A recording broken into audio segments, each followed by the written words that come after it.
here to show all of the things I completed for the August Mystery Yarn Challenge for Armchair Chef, also named Lori. Okay, so I'm going to start with the thing I made first. I made this little cupcake. You can see the 3 different yarns here. This one is Super Saver Sandy Print. Sorry, that one is Aspen Print, I think. And then this one is Sandy Print. And this was the blue, which didn't have a yarn band, so I'm not sure what kind of yarn it was. I believe I got this pattern off of Etsy.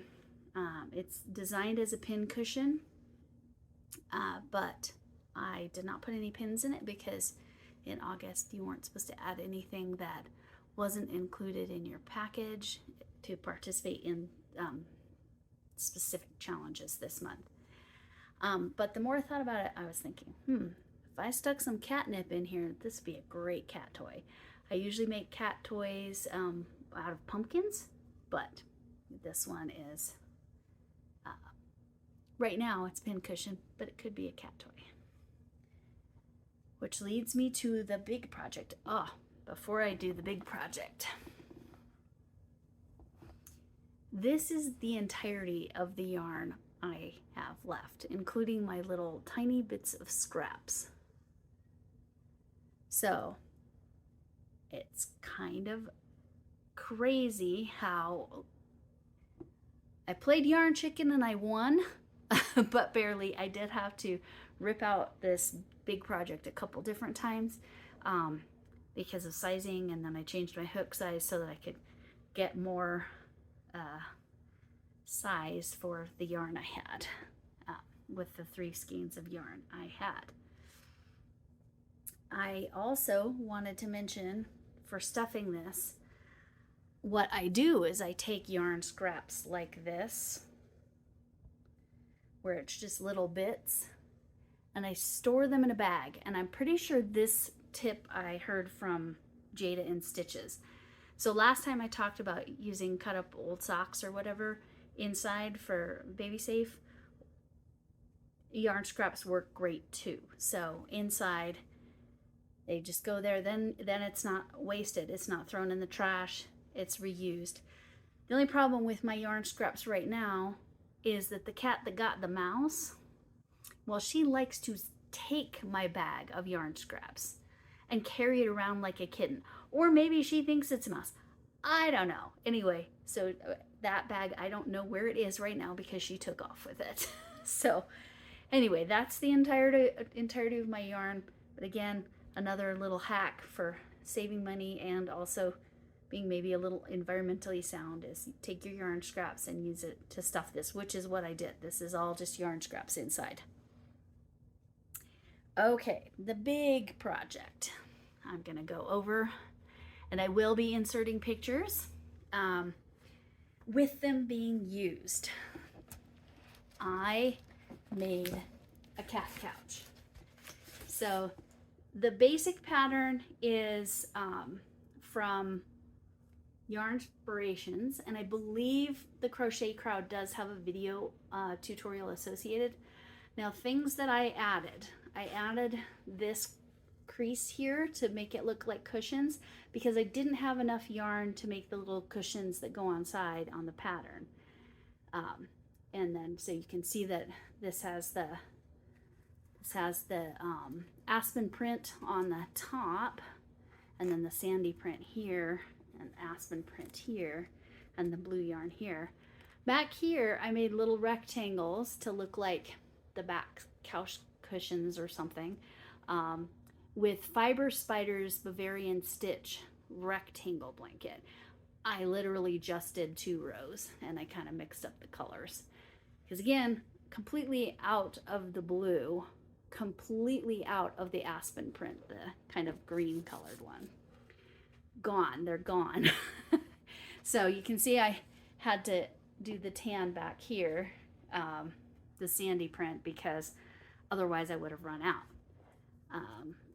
So other things I added to this project, I'll talk about my other hack and reuse, recycle. This material right here, so this cardboard from a bookcase, styrofoam from some packaging of something.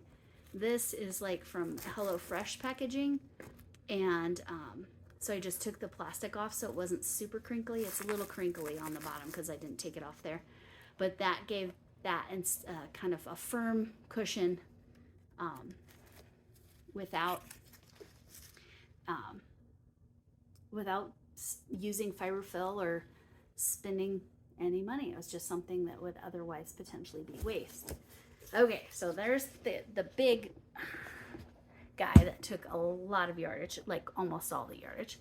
I also made this little couch, sorry, this little blanket to go on the top. You can see those little bumps. It kind of looks like little squares. The Yarn Inspirations pattern had a little granny square blanket, but I wasn't going to have enough yarn to do that. So what I used was Bag a Day Crochet Crystal. Her pattern is called Quick and Easy Crochet Blanket, and hers is all white in the picture, but I really like how the bumps are there, and then it makes the little square framing. I went ahead and added that double crochet, chain one, double crochet frame, or skip one, double crochet, so that it was like consistent all the way around. So I was really happy with how that came out. And it just kind of sits on top of the couch like this. Well, I think I have it like that, or you could do it that way, or you could even put it like a lapgan across there. Whatever. I just thought it was really cute, and I just loved that pattern of crystals. And the last little thing I made was like a throw pillow, I guess we'll call it.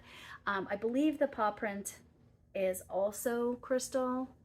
I think it's the paw print. I think she made it into a keychain.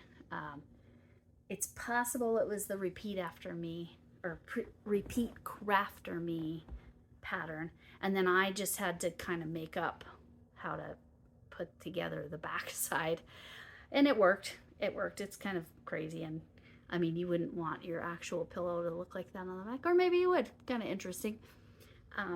So that is all of my yarn, and well, there's the rest of the yarn, and I'm just super happy with it. Like I said, I will insert pictures with my kitty cats using it. The orange tabby is chill and like Garfield, so no, he was not the mouse catcher. It was, and his name is Flynn, the orange and white kitty. And then my multicolored kitty, who I don't know if she's tortoiseshell or calico or both. I don't know what her color story is there.